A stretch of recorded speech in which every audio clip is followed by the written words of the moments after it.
सोचिए जरा, जब भी हम सुनते हैं कि किसी बड़ी कंपनी पर प्रदूषण फैलाने के लिए करोड़ों का जुर्माना लगा, तो क्या कभी ये ख्याल आता है कि उस पैसे का होता क्या है? वो जाता कहाँ है? खैर, अब भारत में इस पूरे सिस्टम में एक बहुत बड़ा बदलाव आया है। तो चलिए आज इसी नए ग्रीन फंड के बारे में जानते हैं कि ये काम कैसे करेगा। लेकिन इस नए सिस्टम को समझने से पहले हमें ये जानना होगा कि पुराना सिस्टम कैसा था। मतलब अब तक ये जो जुर्माने का पैसा इकट्ठा होता था, क्या वो सच में हमारा पर्यावरण को ठीक करने में लग भी रहा था, या फिर बस फाइलों में ही कहीं गुम हो जाता था? और इसका जवाब सच में चौंकाने वाला है।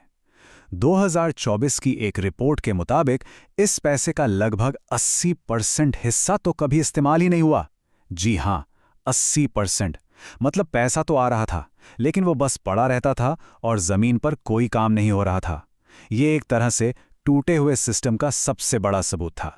तो इसी बहुत बड़ी गड़बड़ी को ठीक करने के लिए अब लाए गए हैं पर्यावरण संरक्षण कोष नियम 2026।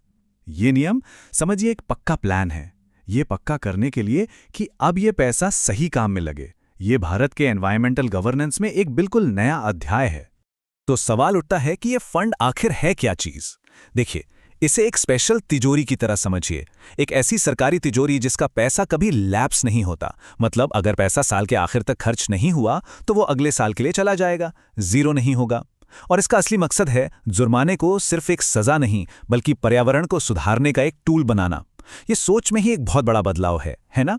अच्छा, तो आप समझते हैं इस पैसे के पूरे सफर को। आखिर कैसे एक जुर्माना एक ग्रीन इन्वेस्टमेंट में बदलता है? चलिए देखते हैं। तो देखिए, इसका फॉर्मूला बिल्कुल साफ और पक्का है, 75 और 25 का।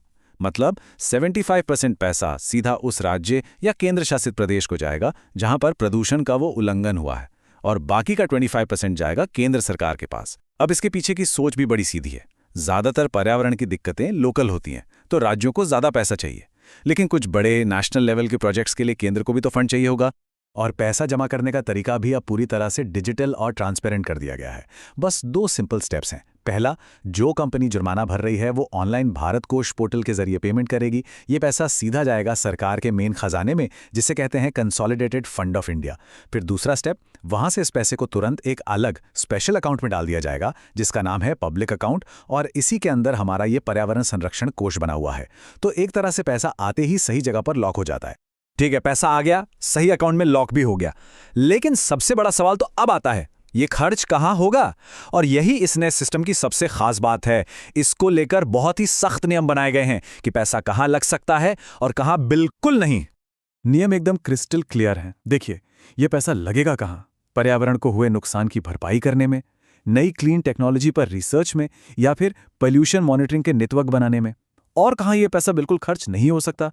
तो सुनिए, इस पैसे से कोई विदेश यात्रा नहीं होगी, कोई मेडिकल बिल नहीं भरा जाएगा, नए ऑफिस या गाड़ियां एसी नहीं खरीदे जाएंगे। मतलब फालतू के प्रशासनिक खर्चों पर पूरी तरह से रोक लगा दी गई है। और बात यहीं खत्म नहीं होती। जो थोड़े बहुत जरूरी प्रशासनिक खर्चे होते हैं, जैसे मैनेजमेंट या कागजी काम, उस पर भी एक कैप लगा दिया गया है। किसी भी साल में फंड में जितना भी पैसा है, उसका सिर्फ और सिर्फ 5% ही इन कामों पर खर्च किया जा सकता है। इससे यह पक्का होता है कि 95% पैसा सीधा जमीन पर पर्यावरण के काम में ही लगे।